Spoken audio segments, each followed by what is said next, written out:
Voici donc tous les pays africains qui ont vu la face cachée de Dubaï. Le général Camille Makosso a fait une vidéo hier où il dévoilait tous les différents pays qui sont concernés par l'histoire de porte-à-porte. Il y a le Mali, il y a le Cameroun, il y a l'Algérie, plus encore l'Algérie. Je tiens à préciser sur l'Algérie parce qu'il y a une Algérienne qui a raconté son histoire qu'elle a vécue à Dubaï sur l'histoire de porte-à-porte. Elle raconte son histoire, on lui a proposé une certaine somme d'argent pour qu'elle puisse faire des actes atroces dont elle a refusé. Mais étant à Dubaï, elle n'avait plus de finances pour pouvoir rentrer au pays. Sa copine lui a fait venir sur Dubaï. Elle arrive donc à Dubaï, elle ne savait pas que c'était pour vivre des choses atroces à ce point. Sa copine en partant avec elle lui a dit que c'était pour le travail. Arrivée donc à Dubaï, sa copine l'attend qu'elle lui donne ce travail. La fille a fait une semaine à la maison, donc sa copine rentrait tous les soirs juste avec de quoi manger. Elle était là, sa copine lui a dit que bon, à partir de demain, on va commencer à sortir pour se balader ensemble. Elle n'arrivait pas à comprendre comment est-ce que sa copine peut juste sortir se balader tous les jours et rentrer avec une certaine somme d'argent. Alors, elle s'est dit quoi? Ici au pays, en Algérie, c'était une fille qui vendait le piment. Donc, elle s'attendait que même si la vue était due n'importe comment, étant là-bas à Dubaï, elle devait simplement vendre le piment. Mais elle arrive à Dubaï, elle se rend compte que ce n'est même pas pour vendre le piment qu'elle est là. On a commencé à lui faire des propositions atroces. Le premier homme qu'elle rencontre, cet homme, elle va chez lui avec l'homme.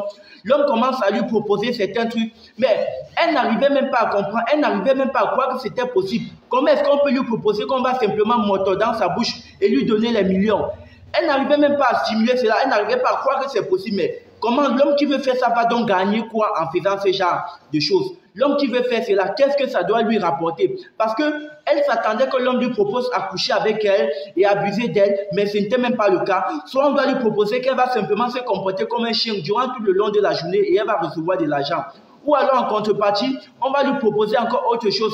Ce monsieur aurait peut-être son petit gosse de 15 ans. Elle va satisfaire ce petit et elle aurait un bout d'argent. C'est comme j'ai raconté cela dans ma vidéo précédente. Et il y a aussi un homme qui raconte comment il est arrivé à Dubaï. Et puis imaginez-vous un homme qui vient sur Dubaï, un artiste qui est parti au niveau de Dubaï. Et arrivé à Dubaï, un monsieur lui rencontre. En fait, ce gars, c'était un gay. Le gars, c'était un gay en question. Il arrive donc à Dubaï, il savait que bon, c'est un monsieur qui lui a fait venir de Dubaï. Arrivé du côté de Dubaï, il attendait que le monsieur entretienne des rapports avec lui et lui donne de l'argent. Mais le monsieur ne lui a même pas proposé d'entretenir les rapports. Imaginez-vous que le monsieur lui propose de coucher, qu'il doit coucher avec son chien. Il avait un gros chien, un bulldog. Il devait simplement entretenir les rapports avec le chien. Imaginez-vous un homme dans sa tête quand on lui demande d'entretenir les rapports avec le chien pour gagner de l'argent. Donc cette histoire de Dubaï est vraiment à l'excès. Et il précise qu'il a fait une semaine dans la maison, dans lequel il devait simplement porter les jupes, il devait marcher en route avec les... Enfin, il devait s'habiller en fille, quoi. Il devait s'habiller en fille. Et c'était tellement difficile pour lui, vu que dans son pays africain, il vendait, il était un gay, il était homo. Mais arrivé là-bas, on lui propose encore cela à une certaine dimension. Donc, il va marcher en route avec les talons, marcher en route avec les sacs bouchis, s'habiller exactement comme une fille. Il n'arrivait pas à croire. Mais il a pu supporter cela peut-être pendant un mois. Il s'est comporté de cette façon pendant un mois. Donc, il s'est déguisé en fille, quoi. Dans la maison, il était toujours en mini, il va porter le string. Et le monsieur n'entretenait pas les rapports avec lui. Le monsieur lui a donc proposé que désormais, tu dois coucher avec mon chien.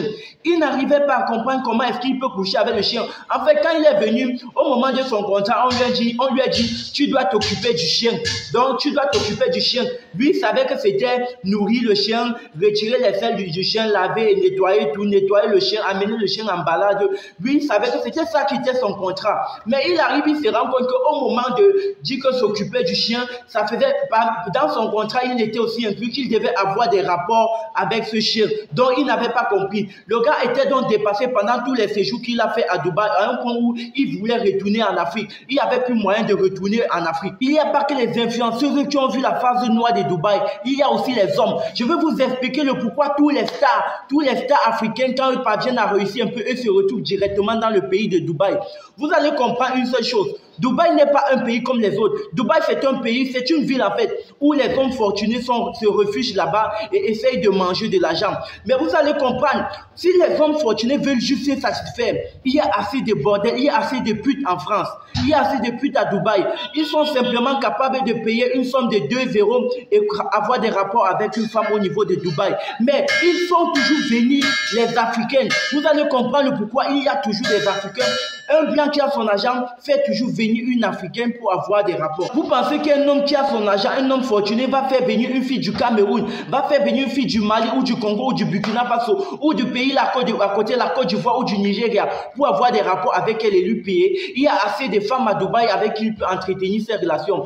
Alors s'il se contente de chercher une africaine, payer le transport d'une africaine pour qu'elle vienne à Dubaï, ce n'est pas pour avoir des rapports avec elle, c'est pour qu'elle puisse satisfaire son chien, c'est pour qu'elle puisse avoir des rapports avec son petit-fils de 12 ans. On fait venir une africaine juste pour qu'elle se comporte comme un chien pour gagner de l'argent. Soit elle doit entretenir des rapports avec le chien, soit elle doit satisfaire juste son enfant de 15 ans qu'il a à la maison. Il y a tellement d'actes démoniaques que les gars de Dubaï là exercent sur les africaines. Et surtout, ils se font passer pour des stars, ils se disent influenceuses. Il y a aussi les influenceurs, les artistes. C'est juste qu'on ne peut pas vous raconter tout ce qui se passe avec les artistes quand ils partent du côté de Dubaï. Ils font des choses atroces, ils font des choses affreuses. Il faut aller dans les hôtels de Dubaï. Vous voyez un artiste, il vient de réussir dans le monde du showbiz. On paye son billet d'avion et tout, on lui fait aller à Dubaï. Il faut comprendre ce que ce gars fait du côté de Dubaï. Il faut voir la vie qu'il mène du côté de Dubaï. Il part à Dubaï pour un séjour. Je tiens à vous raconter que la majorité des artistes qui partent du côté de Dubaï, c'est pour faire des actes atroces.